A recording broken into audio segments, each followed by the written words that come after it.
The doctor's opinion. We of Alcoholics Anonymous believe that the reader will be interested in the medical estimate of the plan of recovery described in this book. Convincing testimony must surely come from medical men who have had experience with the sufferings of our members and have witnessed our return to health. A well-known doctor, chief physician at a nationally prominent hospital specializing in alcoholic and drug addiction, gave Alcoholics Anonymous this letter. To whom it may concern, I have specialized in the treatment of alcoholism for many years. In late 1934, I attended a patient who, though he had been a competent businessman of good earning capacity, was an alcoholic of a type I had come to regard as hopeless. In the course of his third treatment, he acquired certain ideas concerning a possible means of recovery. As part of his rehabilitation, he commenced to present his conceptions to other alcoholics, impressing upon them that they must do likewise with still others.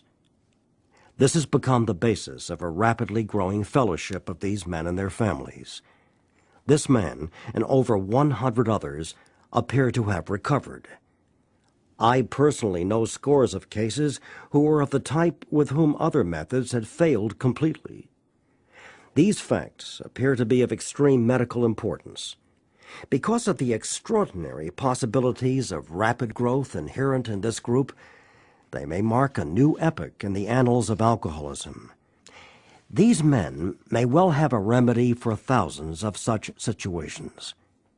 You may rely absolutely on anything they say about themselves. Very truly yours, William D. Silkworth, M.D. The physician who, at our request, gave us this letter has been kind enough to enlarge upon his views in another statement which follows. In this statement, he confirms what we who have suffered alcoholic torture must believe, that the body of the alcoholic is quite as abnormal as his mind. It did not satisfy us to be told that we could not control our drinking just because we were maladjusted to life, that we were in full flight from reality, or were outright mental defectives. These things were true to some extent, in fact to a considerable extent with some of us. But we are sure that our bodies were sickened as well. In our belief, any picture of the alcoholic which leaves out this physical factor is incomplete. The doctor's theory that we have an allergy to alcohol interests us. As laymen, our opinion as to its soundness may of course mean little, but as ex-problem drinkers, we can say that his explanation makes good sense. It explains many things for which we cannot otherwise account. Though we work out our solution on the spiritual as well as an altruistic plane, we favor hospitalization for the alcoholic who is very jittery or befogged. More often than not, it is imperative that a man's brain be cleared before he is approached, as he has then a better chance of understanding and accepting what we have to offer. The doctor writes, the subject presented in this book seems to me to be of paramount importance to those afflicted with alcoholic addiction. I say this after many years' experience as medical director of one of the oldest hospitals in the country treating alcoholic and drug addiction. There was, therefore, a sense of real satisfaction when I was asked to contribute a few words on a subject which is covered in such masterly detail in these pages. We doctors have realized for a long time that some form of moral psychology was of urgent importance to alcoholics, but its application presented difficulties beyond our conception. What with our ultra-modern standards, our scientific approach to everything, we are perhaps not well equipped to apply the powers of good that lie outside our synthetic knowledge. Many years ago, one of the leading contributors to this book came under our care in this hospital, and while here, he acquired some ideas which he put into practical application at once. Later, he requested the privilege of being allowed to tell his story to other patients here, and with some misgiving, we consented. The cases we have followed through have been most interesting. In fact, many of them are amazing. the unselfishness of these men as we have come to know them, the entire absence of profit motive, and their community spirit, is indeed inspiring to one who has labored long and wearily in this alcoholic field. They believe in themselves, and still more in the power which pulls chronic alcoholics back from the gates of death.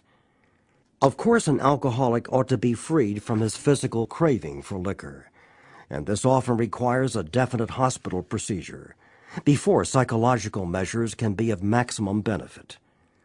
We believe, and so suggested a few years ago, that the action of alcohol on these chronic alcoholics is a manifestation of an allergy, that the phenomenon of craving is limited to this class and never occurs in the average temperate drinker. These allergic types can never safely use alcohol in any form at all, and once having formed the habit and found they cannot break it, once having lost their self-confidence, their reliance upon things human, their problems pile up on them and become astonishingly difficult to solve. Frothy emotional appeal seldom suffices. The message which can interest and hold these alcoholic people must have depth and weight. In nearly all cases, their ideals must be grounded in a power greater than themselves, if they are to recreate their lives. If any feel that as psychiatrists directing a hospital for alcoholics we appear somewhat sentimental, let them stand with us a while on the firing line, see the tragedies, the despairing wives, the little children. Let the solving of these problems become a part of their daily work, and even of their sleeping moments, and the most cynical will not wonder that we have accepted and encouraged this movement. We feel, after many years of experience, that we have found nothing which has contributed more to the rehabilitation of these men than the altruistic movement now growing up among them. Men and women drink essentially because they like the effect produced by alcohol. The sensation is so elusive that, while they admit it is injurious, they cannot after a time differentiate the true from the false. To them, their alcoholic life seems the only normal one. They are restless, irritable, and discontented, unless they can again experience the sense of ease and comfort which comes at once by taking a few drinks which they see others taking with impunity. After they have succumbed to the desire again, as so many do, and the phenomenon of craving develops, they pass through the well-known stages of a spree, emerging remorseful, with a firm resolution not to drink again. This is repeated over and over, and unless this person can experience an entire psychic change, there is very little hope of his recovery. On the other hand, and strange as this may seem to those who do not understand, once a psychic change has occurred, the very same person who seemed doomed, who had so many problems he despaired of ever solving them, suddenly finds himself easily able to control his desire for alcohol, the only effort necessary being that required to follow a few simple rules. Men have cried out to me in sincere and despairing appeal, "Doctor, I cannot go on like this. I have everything to live for. I must stop, but I cannot. You must help me." Faced with this problem, if a doctor is honest with himself, he must sometimes feel his own inadequacy. Although he gives all that is in him, it often is not enough. One feels that something more than human power is needed to produce the essential psychic change. Though the aggregate of recoveries resulting from psychiatric effort is considerable, we physicians must admit we have made little impression upon the problem as a whole. Many types do not respond to the ordinary psychological approach. I do not hold with those who believe that alcoholism is entirely a problem of mental control. I have had many men who had, for example, worked a period of months on some problem or business deal which was to be settled on a certain date, favorably to them. They took a drink a day or so prior to the date, and then the phenomenon of craving at once became paramount to all other interests, so that the important appointment was not met. These men were not drinking to escape. They were drinking to overcome a craving beyond their mental control. There are many situations which arise out of the phenomenon of craving which cause men to make the supreme sacrifice rather than continue to fight. The classification of alcoholics seems most difficult, and in much detail is outside the scope of this book. There are, of course, the psychopaths who are emotionally unstable. We are all familiar with this type. They are always going on the wagon for keeps. They are over-remorseful and make many resolutions, but never a decision. There is the type of man who is unwilling to admit that he cannot take a drink. He plans various ways of drinking. He changes his brand or his environment. There is the type who always believes that after being entirely free from alcohol for a period of time, he can take a drink without danger. There is the manic-depressive type who is perhaps the least understood by his friends, and about whom a whole chapter could be written. Then there are types entirely normal in every respect, except in the effect alcohol has upon them. They are often able, intelligent, friendly people. All these, and many others, have one symptom in common. They cannot start drinking without developing the phenomenon of craving. This phenomenon, as we have suggested, may be the manifestation of an allergy which differentiates these people and sets them apart as a distinct entity. It has never been, by any treatment with which we are familiar, permanently eradicated. The only relief we have to suggest is entire abstinence. This immediately precipitates us into a seething cauldron of debate. Much has been written pro and con, but among physicians, the general opinion seems to be that most chronic alcoholics are doomed. What is the solution? Perhaps I can best answer this by relating one of my experiences. About 1 year prior to this experience, a man was brought in to be treated for chronic alcoholism. He had but partially recovered from a gastric hemorrhage and seemed to be a case of pathological mental deterioration. He had lost everything worthwhile in life and was only living, one might say, to drink.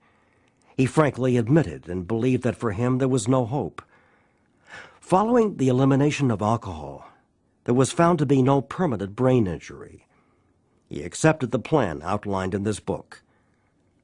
1 year later, he called to see me, and I experienced a very strange sensation.